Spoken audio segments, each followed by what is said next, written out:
అయితే రేవంత్ రెడ్డి గారు ఇంతకు ముందుకు ఈ మద్యం ధరల పెంపు మీద ఒక మాట మాట్లాడారు, గుర్తుకుందా? గత ప్రభుత్వం మీద. ఒకసారి ఇక్కడ చూడండి. తెలంగాణ ప్రజల సంక్షేమ అప్పట్లా ఎన్ని ముచ్చట్లు చెప్పిండే ఎన్నికలకు ముందు. ఇగో కాబట్టి ఇవాళ లిక్కర్ నే నమ్ముకున్నారు. తెలంగాణ ప్రజలకు సంక్షేమ పథకం అమలు చేయాలన్నా లిక్కర్ నే నమ్ముకున్నారు. ఆయన నమ్ముకున్నది బెల్ట్ షాపులు, బీర్లను, బార్లను నమ్ముకున్నాడు. అది. సో మరి ఇప్పుడు మనం దేన్ని నమ్ముకున్నాం? రేవంత్ రెడ్డి గారు మనం చేస్తేనే సంసారం, అవతలోడు చేస్తేనే వ్యభిచారం. అంతేనా? ఏం ముచ్చట్లు చెప్పారు సార్, శుద్ధపూస ముచ్చట్లు చెప్పారు, మామూలుగా ముచ్చట్లు చెప్పలే. ఎన్ని బోకర్ ముచ్చట్లు చెప్పాలో అన్ని బోకర్ ముచ్చట్లు చెప్పారు, ప్రజలను నమ్మించారు.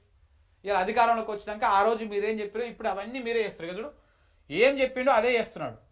అప్పుడు లిక్కర్ మీద మాట్లాడి ఇప్పుడు లిక్కరే అమ్ముతున్నాడు. ఇప్పుడు ఏకంగా లిక్కర్ దుకాణం ఇంటి ముంగల పెట్టుకొని అమ్ముతున్నాడు, తెలంగాణ ప్రజలతో తాగిస్తున్నాడు. సేమ్ ఇదే థీము ఫోన్ ట్యాపింగ్ కేసు కూడా. ఫోన్ ట్యాపింగ్ కేసులో కూడా సేమ్ ఇప్పుడు రేవంత్ రెడ్డి గారు అయితే ఏం మాట్లాడారో ఇలాగనే జరుగుతూ ఉంది. ఫోన్ ట్యాపింగ్ కేసు మీద రకరకాల వార్తాపత్రికలల్లా, టీవీలల్లా కాంగ్రెస్కి అనుకూలంగా రేవంత్ రెడ్డి గారిని మోసేటువంటి ఛానళ్ళు ఏవైతున్నాయో ఆ ఛానళ్ళల్లా ఫోన్ ట్యాపింగ్ల మీద రకరకాల వార్తలు వస్తూ ఉంటాయి. వాస్తవానికి ఆ వార్తలు ఒకవైపు నడుస్తూ ఉంటుంది, ఈయన వెనకంగా చేసేది మొత్తం ఫోన్ ట్యాపింగ్. ఎవరు? రేవంత్ రెడ్డి గారు సర్కారు చేసేది మొత్తం ఫోన్ ట్యాపింగ్. ఈ విషయాన్ని ఇంకా ఎవరు గమనిస్తలేరు. అందరి ఫోన్లు ఎవరెవరైతే ప్రభుత్వం మీద ప్రశ్నిస్తూ ఉన్నారో, ప్రతిపక్షంలో కీలకంగా ఉన్నారో, అలాగనే ఇట ఛానళ్ళల్లో ఎవరైతే ప్రభుత్వాన్ని ప్రజల పక్షాన మాట్లాడుతానో వాళ్ళందరి ఫోన్లు ట్యాప్ అవుతున్నాయి. వాళ్ళకి ఎక్కడి నుంచి ఇన్ఫర్మేషన్ వస్తుంది, ఏ రకంగా వస్తుంది, అన్నీ ట్యాప్ అవుతా ఉన్నాయి. నేను బక్కజలసన్న ఓ దగ్గరికి పోయి ఇక నవనిర్మాణ్ భాగవతం బయట పెట్టే క్రమంలో మేము ఓ దగ్గర నుంచి అనుకొని వస్తున్నాం.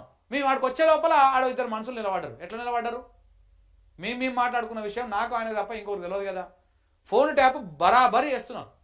రేవంత్ రెడ్డి సర్కారు ఫోన్ ట్యాపింగ్ చేస్తున్నది. ఈ విషయం బయటికి పొక్కకుండా, దీమే చర్చ రాకుండా గత ప్రభుత్వం ఫోన్ ట్యాపింగ్ చేసింది, ఇందులో ఈయన అరెస్ట్ చేసినాం, ఆయన అరెస్ట్ చేసినాం అని చెప్పేసి ఈ డ్రామా ఒకటి అల్లుతా ఉన్నారు. ఆ ఫోన్ ట్యాపింగ్ కేసులో ఏం దొరకదు, ఏమీ లేదు, ఆధారం లేదు, ఏమీ లేదు. ఏది లేకుండా ఒకటి చుట్టుముట్టు తిప్పుతా ఉన్నారు, రింగు బిల్ల లెక్క. క్వార్టర్ పైన 10, హాఫ్ పైన 20, ఫుల్ బాటిల్ పైన 40. మద్యం ప్రియులకు రేవంత్ సర్కారు రెండోసారి షాక్ ఇచ్చింది.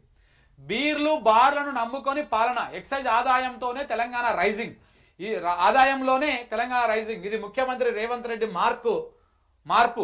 పాలన గాలి కొదిలి పథకాలను అటకెక్కించి ఎక్సైజ్ డిపార్ట్మెంట్ పైన సర్కారు ఎక్సర్సైజ్ చేస్తున్నదని చెప్పేసి హరీష్ రావు మంచి రైమింగ్ తోటి కొట్టిండు అన్నమాట.